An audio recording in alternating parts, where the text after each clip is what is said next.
ഈശോ മിശിഹായ്ക്ക് സ്തുതിയായിരിക്കട്ടെ. ഫെബ്രുവരി 2 ഞായർ. പരിശുദ്ധ കുർബാന മധ്യേ വായിക്കുന്ന 4 വായനകളിലൂടെ നമ്മൾ നടത്തുന്ന യാത്രയിലേക്ക്, സൺഡേ സ്പെഷ്യൽ ബ്ലസ് 364ലേക്ക് നമുക്കൊരുമിച്ച് പ്രവേശിക്കാം. ഇപ്പോൾ UAE ഫുജേറയിലാണ്. ഫുജേറയിൽ our lady of perpetual help, അവിടെയുള്ള ആ ദേവാലയത്തിലുള്ള മലയാളി കമ്മ്യൂണിറ്റിക്ക് വേണ്ടി ധ്യാനം നടത്തിക്കൊണ്ടിരിക്കുകയാണ്.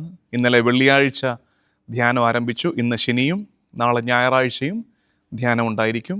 നിങ്ങളുടെ പ്രാർത്ഥനയിൽ പ്രത്യേകം ഇവിടുത്തെ ഈ ധ്യാനത്തെ സമർപ്പിച്ച് പ്രാർത്ഥിക്കുക. ഇവിടുത്തെ ധ്യാനം തീർന്നിട്ട് ഞായറാഴ്ച വൈകിട്ട് ധ്യാനം തീർത്ത് രാത്രി തന്നെ ഇവിടുന്ന് കൽക്കട്ടയിലേക്ക് പോവുകയാണ്. കൽക്കട്ടയിൽ കഴിഞ്ഞ വർഷത്തേതുപോലെ മദർ തെരേസ സിസ്റ്റേഴ്സിന് ഉള്ള ധ്യാനം തിങ്കളാഴ്ച രാവിലെ തന്നെ ആരംഭിക്കും. ഈ ദിവസങ്ങളിൽ നിങ്ങളുടെ പ്രാർത്ഥന ഉണ്ടാകണമെന്ന് സ്നേഹത്തോടെ ഓർമ്മിപ്പിക്കുകയാണ്. ഒപ്പം നമ്മുടെ ഒരു ഹോംവർക്ക് കിടന്ന് കറങ്ങുന്നുണ്ടല്ലേ, ഒരു ചലഞ്ച്, ഒരു ബൈബിൾ ചലഞ്ച് ഞാൻ നൽകിയായിരുന്നു. യോഹന്നാൻ 17 അധ്യായത്തിൽ നിന്ന് ജോൺ 17 ചലഞ്ച് എന്ന പേരിലൊരു ചലഞ്ച് നൽകി. ഒത്തിരി പേര് കമൻറ്റ് സെക്ഷനിൽ അതിൻ്റെ ഉത്തരം എഴുതിയിടുന്നത് കണ്ടപ്പോൾ സന്തോഷമായി. പലർക്കും ഇനി കൺസേൺ ഞങ്ങളുടെ ഉത്തരം ശരിയാണോ എന്നുള്ളതാണ്. ചിലരൊക്കെ എനിക്ക് പേഴ്സണൽ മെസ്സേജ് അയക്കാൻ തുടങ്ങിയിട്ടുണ്ട്. അച്ചോ, ഞാൻ കണ്ടെത്തിയത് ഇങ്ങനെയാണ്, വേറെ കുറേ പേരുടെ വേറെ ഉത്തരവ് കിടപ്പുണ്ട്, അതുകൊണ്ട് ഉത്തരം ശരിയാണോ അച്ചോ എന്നൊക്കെ ചോദിക്കുന്നുണ്ട്. ഉത്തരത്തിൻ്റെ ശരി തെറ്റുകളേക്കാൾ, അതിനകത്ത് ശരി തെറ്റ് എന്നതിനേക്കാൾ ഉപരി നിങ്ങളെടുത്ത എഫേർട്ടിനെ ഞാൻ മാനിക്കുന്നു. ഒത്തിരി പേര് താല്പര്യത്തോടെ അതിൽ പങ്കെടുത്തു. ഇനിയും ഒത്തിരി പേർക്ക് പറ്റും. ഇതുവരെ കൂടിയിട്ടില്ല, ശ്രമിച്ചിട്ടില്ലാത്തവർ ശ്രമിക്കുക. നമ്മൾ മത്സരമോ അല്ലെങ്കിൽ അതിൻ്റെ ഉത്തരത്തിൻ്റെ ശരി തെറ്റോ എന്നതിനേക്കാൾ ഉപരി നമ്മൾ കാണിക്കുന്ന താല്പര്യമാണ് പ്രധാനപ്പെട്ടത്. അതുകൊണ്ട് ജോൺ 17 ചലഞ്ച്, ഉത്തരം വേരി ചെയ്യും കേട്ടോ ഓരോരുത്തരുടെയും. അത് ഗ്രാമാറ്റിക്കൽ കാരണങ്ങൾ കൊണ്ട് തന്നെ ഉത്തരം വേരി ചെയ്യും. ചിലയിടത്ത് നാം എന്നുപയോഗിക്കുന്നുണ്ട്. ഈശോ പ്രാർത്ഥനയിൽ നാം എന്നുപയോഗിക്കുന്നിടത്ത് ശരിക്കും കൗണ്ട് ഒരെണ്ണം പിതാവിനും കൊടുക്കണം, ഒരെണ്ണം പുത്രനും കൊടുക്കണം. കാരണം 2 പേരെയും മെൻഷൻ ചെയ്യുന്നുണ്ട്. നാം എന്ന് പറയുന്നിടത്ത് പിതാവും പുത്രനും വരുന്നുണ്ട്. പിന്നെ ഏകസത്യദൈവമായ അവിടുത്തെ എന്ന അത്തരം പ്രയോഗങ്ങൾ, ശരിക്കും ഏകസത്യദൈവം എന്നുള്ളത് അവിടുത്തേക്ക് പിതാവിന് കൊടുത്തിരിക്കുന്ന ആഡ്ജക്റ്റീവാണ്. പക്ഷേ അതും since the word is mentioning the father himself, അതുകൊണ്ട് അത് വേണമെങ്കിൽ നമുക്ക് കൗണ്ടിൽ കൂട്ടാം. അപ്പോൾ അത്തരം കാര്യങ്ങൾ കൊണ്ടൊക്കെ ചിലപ്പോൾ അങ്ങോട്ടും ഇങ്ങോട്ടുമൊക്കെ നമ്പറിൽ വ്യത്യാസം വരും. അതുകൊണ്ട് നമ്പറിലല്ല, നമ്മളതിൻ്റെ ആ കൂട്ടായ്മ, പിതാവും പുത്രനും അവിടുത്തെ സഭയും തമ്മിലുള്ള കൂട്ടായ്മയാണ് അതിനകത്ത് അത്ഭുതപ്പെടുത്തുന്നത്. നമ്മൾ ഒരിക്കലും ഓർത്തില്ല 60ഓളം മെൻഷനിങ് പിതാവിനെക്കുറിച്ചും അത്രത്തോളം തന്നെ പുത്രനെക്കുറിച്ചും 50ഓളം മെൻഷനിങ് സഭയെക്കുറിച്ചുമൊക്കെ 26 വാക്യം മാത്രമുള്ളൊരു അധ്യായത്തിൽ ഉണ്ടാകുമെന്ന്. അതാണ് നമ്മൾ ആ പ്രാർത്ഥനയിൽ, ആ ബന്ധമാണ് നമ്മൾ അത്ഭുതപ്പെടുത്തുന്നത്.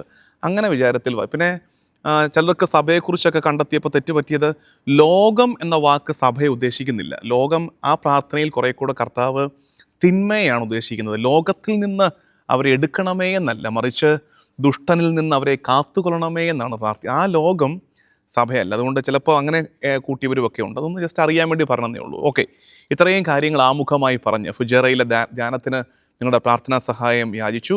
നമ്മുടെ ബൈബിൾ ചലഞ്ച് ഇനിയും പങ്കെടുക്കാത്തവരിലേക്ക് അയച്ചു കൊടുക്കുക, നിങ്ങൾ തന്നെ ചെയ്യുക. അതിൻ്റെ കാര്യങ്ങൾ പറഞ്ഞു. ഇനി നമ്മുടെ ഇന്നത്തെ വ്യാഖ്യാനത്തിലേക്ക് വരാം. നമ്മൾ ഈ ഞായറാഴ്ചത്തെ വായനകളുണ്ട്, ഒരു സെറ്റുണ്ട്. അതുകൂടാതെ ഒരു തിരുനാൾ ദിവസമാണ്. ഫെബ്രുവരി 2 തീയതി ഈശോയുടെ ദേവാലയ സമർപ്പണ തിരുനാളാണ്, ദേവാലയ സന്ദർശന തിരുനാളാണ്. അപ്പോൾ ആ തിരുനാളിൻ്റെ 4 വായനകൾ, അത് ഞായറാഴ്ച തന്നെ, ഫെബ്രുവരി 2 അതിൻ്റെ ഡേറ്റ്, ഞായറാഴ്ച തന്നെ വന്നതുകൊണ്ട് ആ തിരുനാളിനെക്കുറിച്ചൊന്നറിഞ്ഞ് ഒപ്പം ആ തിരുനാളിൻ്റെ വായനകളിലൂടെ നമുക്കിന്ന് യാത്ര ചെയ്യാമെന്ന് അറിയിക്കട്ടെ. ഈ തിരുനാൾ സീറോ മലബാർ സഭയെ സംബന്ധിച്ച്, കേരളത്തിലെ നസ്രാണി സമൂഹത്തെ സംബന്ധിച്ച് ഒറിജിനൽ ട്രഡീഷണലിൽ ഉള്ളതല്ല. ഈ പറയുന്ന കാര്യങ്ങൾ അറിവ് കിട്ടുന്ന ആ ഒരു താല്പര്യത്തോടെ ഇരുന്ന് കേൾക്കുക. അതിനുശേഷം നമുക്ക് ബൈബിളിലേക്ക് വരാം, വായനകളിലേക്ക് വരാം. ഉദയംപേരൂർ സൂര്യനദോസിന് ശേഷമാണ് നമ്മുടെ സഭയിൽ, പ്രത്യേകിച്ച് സീറോ മലബാർ സഭയിൽ ഈ തിരുനാൾ ആഘോഷിക്കാൻ തുടങ്ങിയത്. അതിങ്ങനെ ഓരോ കാലത്തും ആഘോഷിച്ച് വന്നു. പക്ഷേ അത് ഈ തിരുനാൾ മറ്റ് പൗരസ്ത്യ സഭകളിലൊക്കെ ഉണ്ടായിരുന്നു. എഥേറിയ എന്ന ഭക്ത സ്ത്രീയുടെ കുറിപ്പുകൾ നമ്മൾ സഭാചരിത്രം പഠിക്കുമ്പോൾ ഒത്തിരി കേൾക്കുന്നതാണ്. എഥേറിയയുടെ കുറിപ്പുകളിൽ ജെറുസലേമിൽ ഈ തിരുനാളുള്ളതായിട്ട്, എപ്പിഫനിയിൽ നിന്ന് ജനുവരി 6 എപ്പിഫനിയിൽ നിന്ന് 40 നാൾ കണക്കാക്കി. എപ്പിഫനി എന്ന് പറയുമ്പോൾ അന്ന് ക്രിസ്മസ്, ഈശോയുടെ പിറവിയും മാമോദിസായും ഒരുമിച്ച് ആഘോഷിച്ചിരുന്നു എന്നാണ് പറയുന്നത്. അപ്പോൾ അവിടുന്ന് 40 നാൾ ഈ ശുദ്ധീകരണത്തിന് ഒരുക്കമായിട്ടുള്ള 40 നാൾ പിന്നിട്ട് ഫെബ്രുവരി 14 ഈ തിരുനാൾ ആഘോഷിച്ചതായിട്ട് രേഖകളിൽ കാണാൻ പറ്റും. ജെറുസലേമിൽ നിന്ന് ആ തിരുനാൾ മറ്റ് സ്ഥലങ്ങളിലേക്ക്, ഗ്രീക്കിൽ ഇതിനെ ഹൈപ്പപാന്തേ എന്നാണ്, ഹൈപ്പപാന്തേ അല്ലെങ്കിൽ ഹിപ്പപാന്തേ എന്നാണ് ഈ തിരുനാളിന് പറയുന്നത്. തിരുനാൾ ഹൈപ്പപാന്തേ എന്ന വാക്കിൻ്റെ അർത്ഥം എൻകൗണ്ടർ, കണ്ടുമുട്ടൽ. ശിമയോൻ, ദേവാലയത്തിൽ രക്ഷകന് വേണ്ടി കാത്തിരുന്ന ശിമയോൻ ഈശോയെ കണ്ടുമുട്ടിയതിൻ്റെ തിരുനാളാണെന്ന് പറയുന്നു. പിന്നെ ഈ തിരുനാളിൻ്റെ ആഘോഷങ്ങളിൽ ആദ്യകാലത്ത് പ്രദക്ഷിണം, തിരികളേന്തിയുള്ള പ്രദക്ഷിണം ഉണ്ടായിരുന്നു. ആ പ്രദക്ഷിണം വിജാതിയർക്ക് പ്രകാശമുദിച്ചു എന്നതിൻ്റെ സൂചനയായിട്ടുള്ള പ്രദക്ഷിണമായിട്ട് പറയുന്നു. അങ്ങനെ പൗരസ്ത്യ സഭകളിൽ ഈ തിരുനാൾ ഉണ്ടായിരുന്നു. 6-ാം നൂറ്റാണ്ടിന് ശേഷമാണ് ഏതായാലും റോമിലേക്ക് ഈ തിരുനാൾ വന്നതെന്ന് പറയപ്പെടുന്നു. കാരണം 6-ാം നൂറ്റാണ്ട് വരെ റോമിൽ ഇങ്ങനെ ഒരു തിരുനാൾ ഉണ്ടായിരുന്നില്ല. അതിനുശേഷം ഒരുപക്ഷെ പൗരസ്ത്യ സഭകളിൽ തന്നെ വന്നതായിരിക്കാം.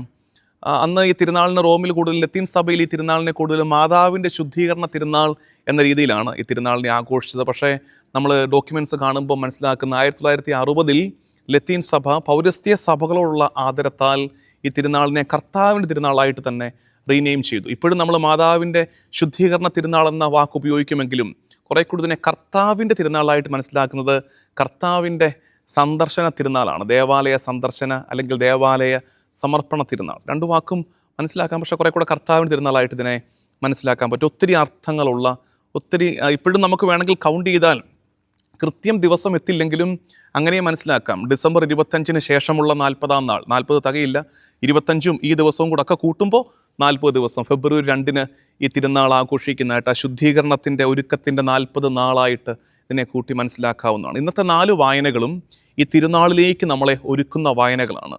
നമുക്ക് ആ വിചാരത്തോടെ ഈ തിരുനാളിലേക്ക് പ്രവേശിക്കാം, തിരുനാളിൻ്റെ വായനകളെ മനസ്സിലാക്കാം.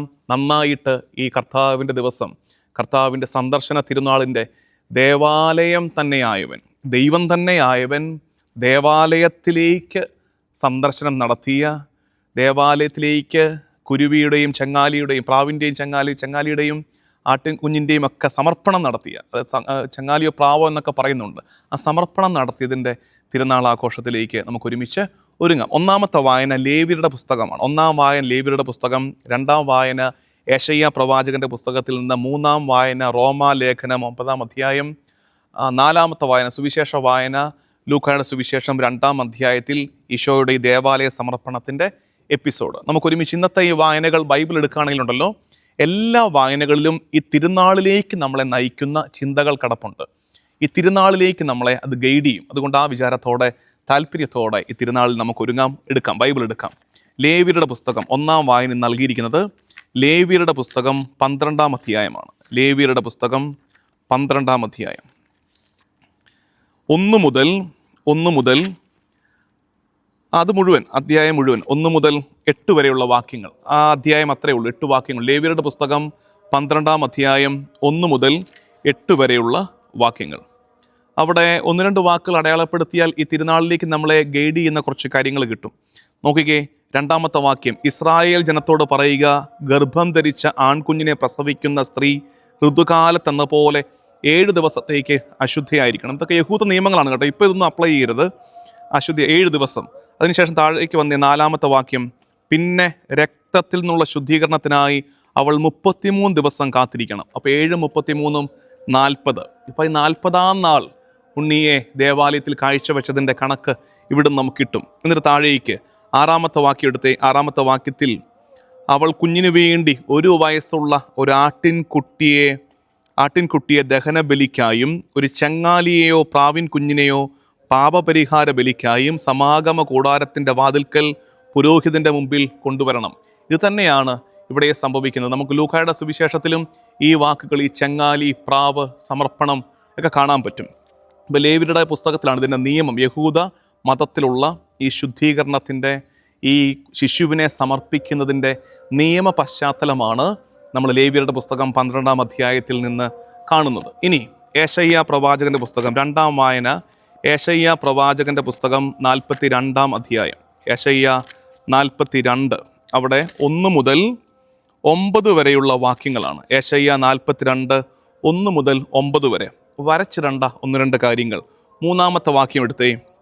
3-ാമത്തെ വാക്യം, ചതഞ്ഞ ഞാങ്ങണ അവൻ മുറിക്കുകയില്ല, മങ്ങിയ തിരി കെടുത്തുകയുമില്ല, അവൻ വിശ്വസ്തയോടെ നീതി പുലർത്തും.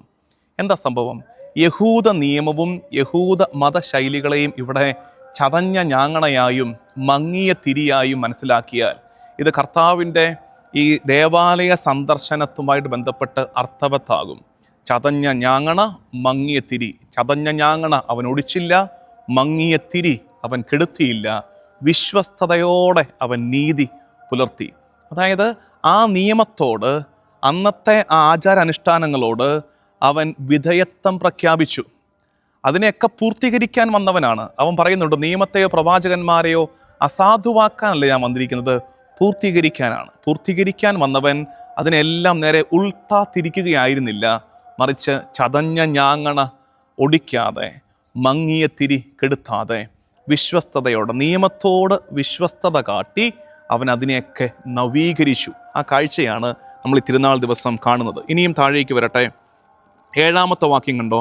അന്ധർക്ക് കാഴ്ച നൽകുന്നതിനും തടവുകാരെ കാരാഗ്രഹത്തിൽ നിന്ന് അന്ധകാരത്തിലിരിക്കുന്നവരെ ഇരുട്ടറയിൽ നിന്ന് മോചിപ്പിക്കുന്നതിനും വേണ്ടി ഞാൻ നിന്നെ ജനത്തിന് ഉടമ്പടിയും ജനതകൾക്ക് പ്രകാശവുമായി നൽകിയിരിക്കുന്നു.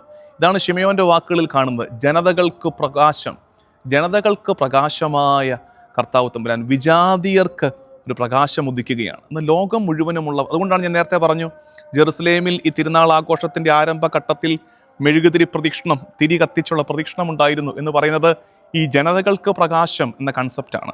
ഇനിയും താഴേക്ക് 9-ാമത്തെ വാക്യം, ഇതാ ഞാൻ പുതിയ കാര്യങ്ങൾ പ്രസ്താവിക്കുന്നു, മുള പൊട്ടുന്നതിന് മുമ്പേ ഞാൻ നിങ്ങൾക്ക് അവയെപ്പറ്റി അറിവ് തരുന്നു. ശിമയോൻ മിശിഹായിലൂടെ സംഭവിക്കേണ്ട കാര്യങ്ങളെക്കുറിച്ചുള്ള സൂചന കൊടുത്ത തിരുനാൾ കൂടിയാണിത്.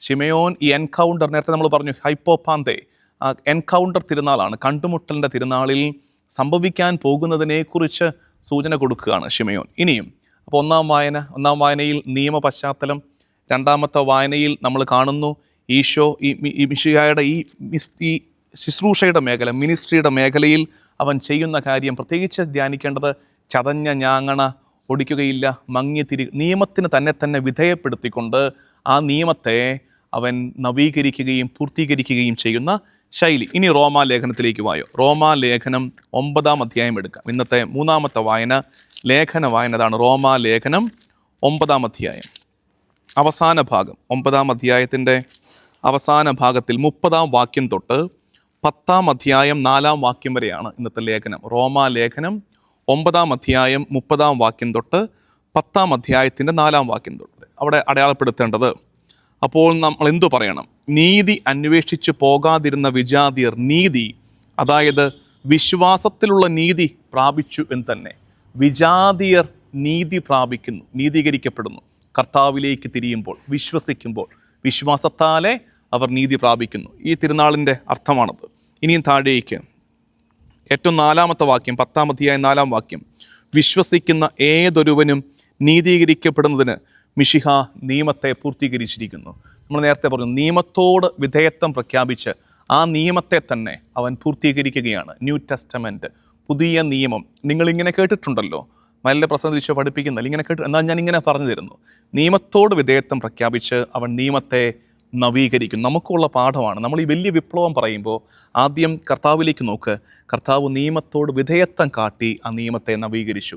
വിപ്ലവം എല്ലാത്തിനെയും നിഷേധിക്കുന്നതല്ല, അതിനോട് വിധേയത്വം കാട്ടി അതിനെ നവീകരിച്ചെടുക്കുന്നതാണ് ആ കർത്താവിൻ്റെ ശൈലിയെന്ന് മനസ്സിലാക്കാം. ഇനി നമുക്ക് സുവിശേഷ ഭാഗത്തിലേക്ക്, ലൂക്കായുടെ സുവിശേഷം, ഇന്നത്തെ 4-ാമത്തെ വായന, ലൂക്കായുടെ സുവിശേഷം 2-ാം അധ്യായം 22-ാം വാക്യം തൊട്ട് 38-ാം വാക്യം വരെ. അല്പം ലോങ് പാസേജാണ്. ലൂക്കാ സുവിശേഷം 2-ാം അധ്യായം 22-ാം വാക്യം തൊട്ട് 38-ാം വാക്യം വരെ. നമ്മൾ വായിക്കുന്നത് തുടക്കം തന്നെ ഇങ്ങനെയാണ്: മോശയുടെ നിയമമനുസരിച്ച് ശുദ്ധീകരണത്തിനുള്ള ദിവസങ്ങൾ പൂർത്തിയായപ്പോൾ അവർ അവനെ കർത്താവിന് സമർപ്പിക്കാൻ ജെറുസലേമിലേക്ക് കൊണ്ടുപോയി.